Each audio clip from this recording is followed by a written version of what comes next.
ore drammatiche sulle strade venete a Padova e Chioggia, 2 incidenti mortali, a Treviso una 31enne in fin di vita, in altri 2 schianti feriti gravemente un 21enne e un 15enne in scooter. Fare squadra e non lasciare soli gli amministratori, l'appello del presidente di ANCI Veneto Mario Conte dopo le gravi minacce alla sindaca di Arzignano, martedì consiglio provinciale straordinario proprio sul caso Vicentino.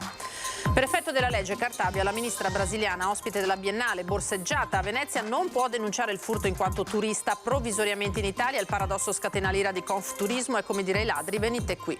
Ore di angoscia a Treviso per la scomparsa di una 31enne che non ha più fatto ritorno a casa da 2 giorni. L'allarme del compagno, scattate le ricerche in tutto il Veneto. Ecco le immagini del convoglio eccezionale che la scorsa notte ha visto trasportare le paratie del Mose lungo la tangenziale di Mestre per andare a completare l'opera alle bocche di Porto di Venezia, occupata l'intera carreggiata. Martina Santagiuliana, modella e blogger vicentina, racconta i 30 anni di vita segnati dalla malattia tra ricoveri, dolori lancinanti e successi. Aiuto gli altri attraverso i social. Dopo il grande successo della diretta di Antenna 3 che domenica scorsa vi ha raccontato la festa della Donata Nazionale degli Alpini di Udine, a grande richiesta questa sera dalle 21:15 vi riproporremo la sfilata delle sezioni venete delle Penne Nere. Eccoci, ben ritrovati, edizione del Veneto dei telegiornali di Antenna 3 e dunque partiamo dal dramma che si è consumato all'alba in zona industriale a Padova, dove è morto un uomo di 58 anni che dopo aver perso il controllo della sua auto si è infilato sotto il rimorchio di un camion che era parcheggiato. Erano circa le 4:50 quando in via Prima Strada, all'altezza delle demolizioni Simonato, la Fiat Punto sulla quale viaggiava Angelo Milan, 58 anni, di Legnaro, si è infilata sotto il rimorchio di un mezzo pesante che in quel momento era parcheggiato. Per l'uomo rimasto incastrato all'interno dell'abitacolo dell'auto non c'è stato nulla da fare, nonostante i soccorsi scattati immediatamente da parte del SUAM 118, arrivato sul posto con i vigili del fuoco e gli agenti della Polizia Locale di Padova che stanno cercando di fare chiarezza sull'accaduto. Al medico del 118 non è rimasto altro da fare che constatare il decesso di Angelo Milan, che nell'auto viaggiava da solo. I rilievi sulla strada semideserta a quell'ora del mattino sono durati per alcune ore. Nessuna traccia è stata rilevata sul manto stradale e l'auto è stata sottoposta a sequestro. Tra le ipotesi su cui sono al lavoro gli investigatori della Polizia Locale, quella di un malore del 58enne o di un colpo di sonno. E un altro incidente stradale si è verificato oggi all'ora di pranzo a Chioggia. A perdere la vita un papà di 40 anni stava rientrando a casa alla fine del turno di lavoro.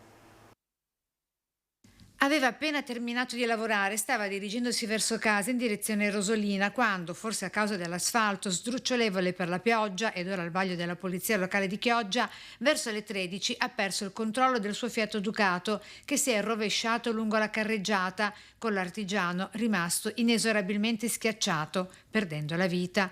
Avrebbe compiuto tra poco 41 anni l'artigiano originario di Chioggia ma residente a Rosolina. L'incidente mortale lungo la provinciale 7 in via Rebosola a Capasqua di Chioggia, avvenuto nello stesso punto, e cioè dopo la curva al ponte, dopo il ristorante L'Incontro, in cui martedì scorso si sono scontrate frontalmente un'ambulanza della Croce Verde con un'auto andata completamente distrutta, con entrambi i conducenti finiti in rianimazione, uno dei quali anche oggi sta lottando per la vita a Mestre. Oggi sul posto, per riconoscere la salma, i genitori dell'artigiano con la compagna e il figlio di 14 anni. Sul posto con la locale vigili del fuoco e sanitari del 118. Traffico deviato per un paio d'ore fino alle 15 lungo la strada serrata parallela. E anche nella Marca Trevigiana c'è stato l'ennesimo gravissimo incidente stradale, stavolta nella notte una 31enne versa in gravissime condizioni. Lo schianto è avvenuto lungo il PUT, la circonvallazione esterna della città, all'altezza del cavalcavia della stazione, e segue di poche ore l'incidente fatale a un centauro 39enne a Mignagola di Carbonera. 21 vittime da inizio anno e nella notte l'ennesimo gravissimo incidente stradale, l'auto condotta da una giovane donna, una 31enne di Treviso, che poco dopo le 3:30 finisce contro uno dei piloni del cavalcavia della stazione lungo il PUT, riportando ferite gravissime. L'automobilista è ricoverata in condizioni critiche all'ospedale Cafoncello, per lei la prognosi è strettamente riservata. La polizia stradale, intervenuta per i rilievi, sta indagando sulle cause della drammatica sbandata della vettura, a bordo della quale c'era in quel momento solamente la donna. L'incidente ha seguito di poche ore la morte del 39enne Saimir Ginica, il motociclista di origini albanesi di San Biagio di Callalta, dipendente dell'azienda Atena di Carbonera, padre di un bimbo di 5 anni e in attesa di un secondo, coinvolto a Mignagola nello scontro con l'auto di un'operaia ventenne della De Longhi che non si è accorta del sopraggiungere della BMW. La provincia di Treviso da molto tempo ha questo triste primato. E le istituzioni hanno fatto anche rete perché ci sono dei tavoli di concertazione in prefettura, presso la provincia, si è cercato di avere una strategia di contrasto a questo fenomeno. Però possiamo fare molti controlli e li facciamo, possiamo anche intervenire sulla struttura delle strade, ma la vera prevenzione la deve fare ognuno di noi. Non solo con la prudenza nella condotta di guida e il rispetto del codice della strada, ha spiegato il questore, ospite alla trasmissione Prima Edizione, ma anche con la consapevolezza del proprio stato psicofisico. È stato rilevato che molto spesso le persone non sono in perfette condizioni e quindi l'unica vera prevenzione di questi incidenti è avere una condotta concentrata e la consapevolezza che bisogna mettersi alla guida in perfette condizioni. Nel Padovano ora, perché nella notte a Boara Pisani c'è stato uno scontro frontale tra due auto in cui è rimasto ferito un 21enne di Abano Terme trasportato in elicottero in ospedale a Padova ed è ferito gravemente anche un 15enne coinvolto in un incidente nella serata di ieri a Campo San Piero. La scena che si è presentata ai soccorritori è stata agghiacciante. Lo scooter disintegrato, un ragazzo giovanissimo, 15 anni, immobile a terra sull'asfalto. Sono stati attimi di dramma, quelli vissuti a Campo San Piero, dove ieri sera intorno alle 20 in via Puccini uno scooter condotto da un adolescente di Campodarsego si è scontrato con una BMW che alla guida aveva un cittadino romeno di 61 anni, da tempo residente a Campo San Piero. Sul posto si sono precipitati i soccorsi. I sanitari del SUEM 118 hanno trasferito il ragazzo, che nel frattempo aveva ripreso conoscenza, nel vicino ospedale dove è ricoverato con fratture multiple ma non in pericolo di vita. Sull'incidente sta indagando la polizia locale della Federazione. I due veicoli sono stati sottoposti a sequestro. Negativo all'alcol test il conducente dell'auto. Giovedì pomeriggio il compagno l'aspettava a casa ma non è mai tornata dal lavoro. Sono ore di angoscia per la famiglia di Anica Panfile, 31enne di origini romene, residente a Treviso, scomparsa da 2 giorni. La denuncia del compagno ha fatto scattare le ricerche dei carabinieri e delle forze dell'ordine coordinate dalla prefettura che appunto ha attivato le ricerche e le sta coordinando. Al momento della scomparsa la donna indossava tuta con felpa e cappuccio di colore grigio, scarpe sportive di colore rosa e dunque chi dovesse vederla o incontrarla chiami la centrale operativa dei carabinieri allo 0422 5101 o sul 112. Torniamo sulle minacce alla sindaca di Arzignano, Alessia Bevilacqua, ferma la condanna del gesto da parte dell'Anci Veneto. Intanto le istituzioni vicentine fanno squadra, martedì un consiglio provinciale ad Arzignano. Dopo la busta con proiettili recapitata al sindaco di Arzignano, Alessia Bevilacqua, il presunto autore del gesto era tornato sotto il comune ieri urlando e inveendo. Solidarietà e ferma condanna degli episodi da parte delle istituzioni e arriva l'invito del presidente dell'Anci Veneto agli amministratori, spesso esposti ad atti intimidatori, a fare squadra.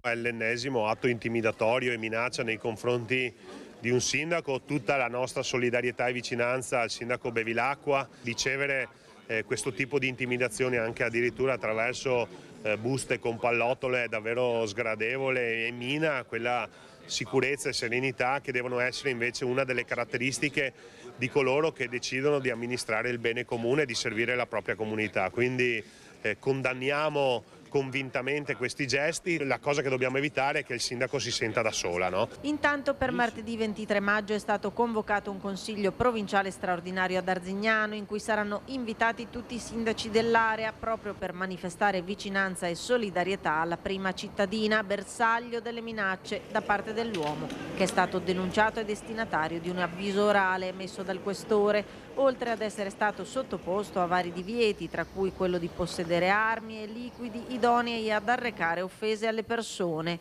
Un caso isolato nel panorama vicentino che annovera nei primi mesi del 2023 un trend relativo agli atti intimidatori nei confronti degli amministratori in calo rispetto al 2022, in cui nell'arco dell'anno sono stati registrati dalla prefettura 13 episodi, molti dei quali riconducibili a contenuti ingiuriosi via social. Anche nella provincia di Vicenza il trend è in diminuzione.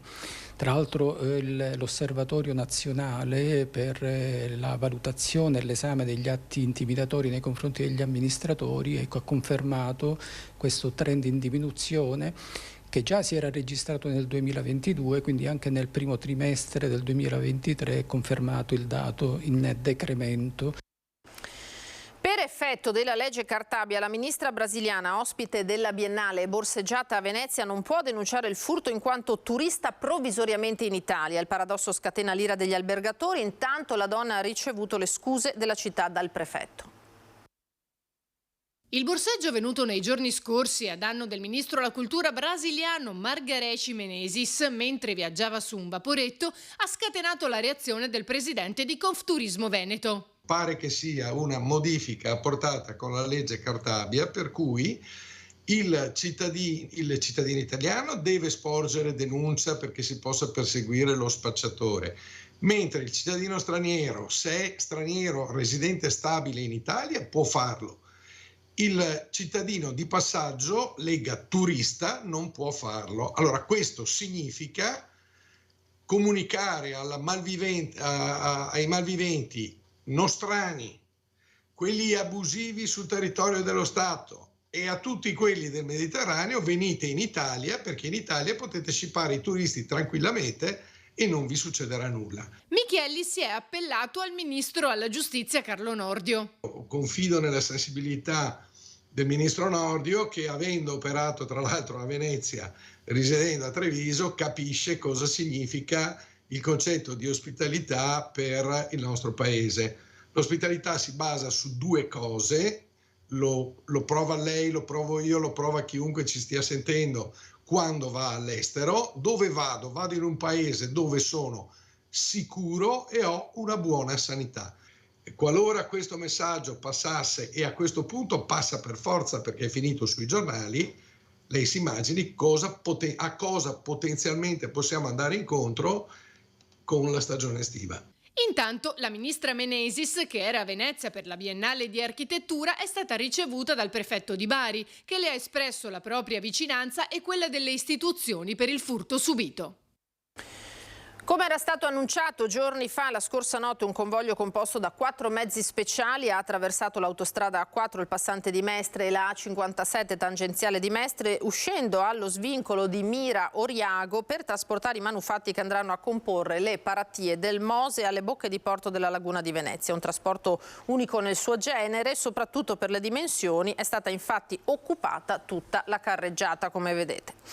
Il coordinamento No Inceneritore Fusina, insieme ai giovani del Friday for Future, hanno organizzato un evento per sensibilizzare la popolazione e ribadire la loro contrarietà all'inceneritore. Un territorio devastato, un territorio da decenni ormai lasciato, per così dire, in balia di se stesso, e io la dico anche a mo' di provocazione. Il sindaco qui l'abbiamo visto solo quando ha diffuso le mascherine durante il periodo della pandemia, non si è più vista nessuna figura istituzionale di rilievo illustrare e soprattutto informare ciò che stanno subendo i cittadini di questo territorio. Da anni si parla di riconversione ecologica, di riqualificazione ambientale, eccetera, invece continuano ad essere proposti progetti che riguardano impianti estremamente pericolosi e nocivi, come quali sono gli inceneritori, classificati proprio dalla normativa come industrie insalubri di prima classe. Da Malcontenta gli esponenti del coordinamento No Inceneritore Fusina hanno annunciato le iniziative di sabato prossimo, che vedranno il coinvolgimento della cittadinanza. Sarà proprio una giornata in cui gli abitanti di Malcontenta potranno esprimersi, potranno votare, e ci sarà poi nel pomeriggio tutta una serie di iniziative informative eccetera, e anche una biciclettata che di fatto sarà un corteo in bicicletta. L'appello arriva anche dai giovani di Friday for Future. noi siamo giovani, vorremmo riuscire a vivere in questa città, a vivere in questo territorio, non vorremmo essere costretti a migrare come già molte persone fanno, perché non riescono più a vivere nella città dove abitano, nel territorio dove nascono. Sicuramente non siamo disposti a farlo per il profitto di poche persone, per il profitto del nostro sindaco, per il profitto di Eni, per il profitto di Veritas. Ora a Cadoneghe invece per un'importante posa della prima pietra, vediamo. Oggi si cristallizza un sogno che attendeva Cadoneghe da 30 anni. 30 anni di vuoto, 30 anni di stasi e oggi posiamo la prima pietra di un grande progetto, di una grande riqualificazione per il nostro territorio che sarà il cuore sostenibile di Cadoneghe per i prossimi 50 anni. L'emozione del sindaco Marco Schiesaro è quella dei suoi concittadini che da oltre 30 anni aspettavano la riqualificazione di un'area diventata sinonimo di degrado e abbandono. Con la posa della prima pietra partono i lavori del nuovo quartiere Grosoli con un progetto che nei 94.000 metri quadri di estensione e una cubatura dimezzata nell'ultima revisione vedrà sorgere un nuovo quartiere residenziale e un supermercato all'interno di un parco da 19.000 metri quadri con la presenza di un laghetto grazie alla collaborazione con il gruppo Ali, proprietario dell'area. È un sogno che si avvera, è un sogno di mio papà che si avvera, ma di tutta la famiglia, perché per questo progetto abbiamo lavorato e vissuto veramente tanto. Quest'area è chiusa dal 1994, noi l'abbiamo acquisita negli anni 2000 comprandola in lire e dopo un po' alla volta l'abbiamo comunque bonificata, abbiamo abbattuto i fabbricati proprio per una questione di sicurezza, quindi abbiamo rigenerato l'aria a livello di bonifica. Adesso la rigeneriamo per dare ai cittadini uno spazio di qualità sostenibile e vivibile. Anche il patron Francesco Canella non ha voluto mancare a questa occasione, giornata che ha visto presente anche Francesco Grosoli, nipote del fondatore della Grosoli Carni, azienda fiorita nel dopoguerra che fece la ricchezza di questo territorio, chiusa nel 1994 dopo la vendita 10 anni prima al consorzio pubblico Corezoo. Era ed è stato un gran dolore vedere un'azienda che era un'azienda alla punta dell'economia italiana essere abbandonata, un'area abbandonata così, e poi forse un pizzico di più al cuore vedere la casa dove ho passato tanti Natali dai miei nonni essere abbandonata e distrutta. Spero che dall'alto vedranno con grande gioia rinascere quello che avevano creato con tanta fatica, con tanto amore, con tanta passione e tanto coraggio. Ora parliamo di Martina Santagiuliana, modella e blogger vicentina di Recoaro Terme, che racconta i 30 anni di vita segnati dalla malattia. Sui social per raccontare la sua storia, la sua malattia, per testimoniarla agli altri, incitarli a non avere paura né vergogna di parlarne. Lei è Martina, modella e blogger 33enne che combatte ogni giorno con la retocolite ulcerosa e ha abbracciato la filosofia dell'aprirsi per aiutare gli altri. Io ho iniziato a sensibilizzare proprio in un momento in cui la malattia era brutta. Spulciando sui social vedevo questa finta ostentazione di è tutto bello, la vita è bella, è tutto perfetto, e quindi così mi è scattato quel qualcosa e ho detto no basta, io adesso devo parlarne, e così ho iniziato a parlarne sui social e a portare piano piano le persone all'interno della mia vita. Malattia cronica e invalidante che si è manifestata quando aveva 4 anni e che nel corso del tempo l'ha portata a fare i conti con dolori lancinanti, ricoveri e interventi. È un continuo stare male, è un continuo avere alti e bassi. Io dico sempre che è come vivere sulle montagne russe. Ma di montagne ne ha scalate, in primis quella del mettersi in gioco, e oggi conta circa 100.000 follower, molti dei quali trovano nei suoi video conforto e riscontro. Intraprendere il percorso di modella, quelle cose lì, l'ho intrapreso per andare contro quello che era la mia patologia, nel senso che le cicatrici che porto sull'addome era sempre un mettersi in gioco e sconfiggere il fatto che io non amavo comunque farmi vedere in costume, odiavo le mie cicatrici, e quindi era un modo per dire no, devo accettarlo e devo farlo accettare, tra virgolette. Tanti i progetti in cantiere, ma con un obiettivo: aiutare gli altri nell'affrontare le difficoltà quotidiane determinate dalla malattia. A me piacerebbe tanto poter fare qualcosa in più, cercando di sensibilizzare il più possibile, cercando di poter dare piccoli spazi e cercando di rendere la vita già difficile, molto difficile, delle persone che soffrono di VD nel quotidiano. Ora parliamo di alpini, sempre in prima linea, malore tra la folla alla dunata di Udine, ma il cuore torna a battere grazie all'intervento proprio degli alpini della squadra sanitaria dell'ANA di Vicenza. Un malore in mezzo alla folla durante i festeggiamenti della Dunata Nazionale di Udine, un cuore che ha ripreso a battere grazie al soccorso immediato prestato dagli alpini della squadra sanitaria, ancora una volta in prima linea a servizio degli altri. Sabato scorso un signore che stava partecipando alla festa si è accasciato al suolo improvvisamente e un'infermiera che era nei paraggi l'ha soccorso immediatamente. Ha allertato la squadra sanitaria che era a 20 metri, i quali sono intervenuti immediatamente praticando il massaggio cardiaco e la ventilazione assistita.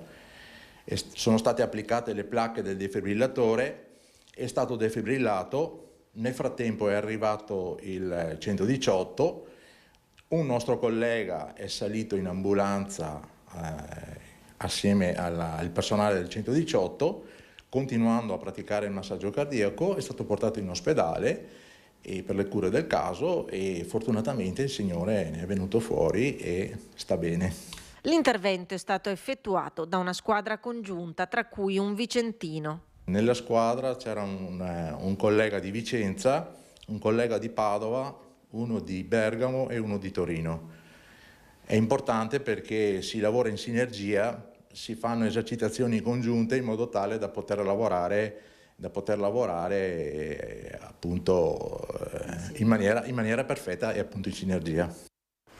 È tutto per questa edizione, io vi ringrazio per essere stati con noi, adesso le previsioni del tempo, poi l'edizione di Venezia. Una buona serata, arrivederci.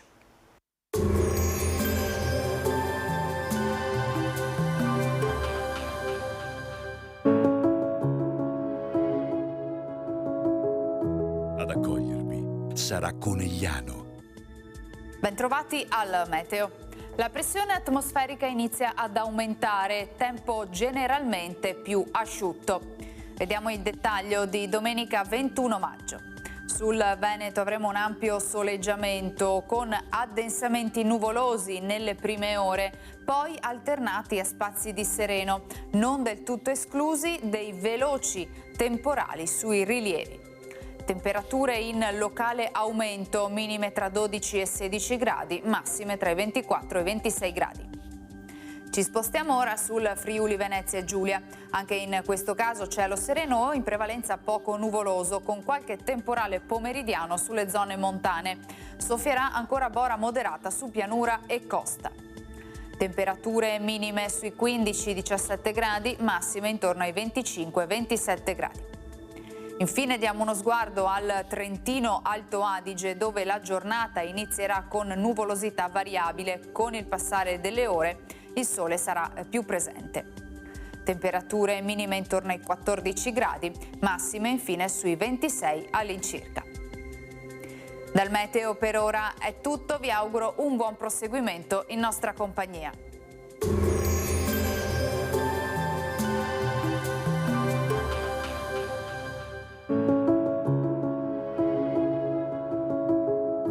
Ad accogliervi sarà Conegliano.